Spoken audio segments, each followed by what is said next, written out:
What's the meaning of bioscience?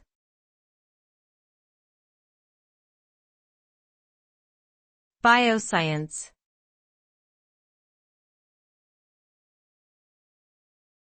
Bioscience.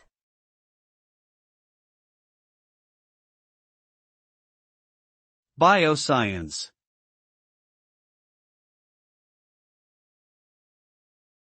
Bioscience.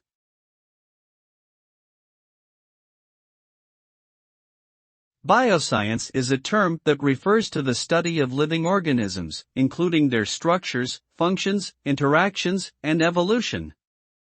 This broad field encompasses a wide range of disciplines, from molecular biology and genetics to ecology and environmental science. Bioscientists seek to understand how living things work and how they interact with each other and with their environment, from the smallest bacteria to the largest animals.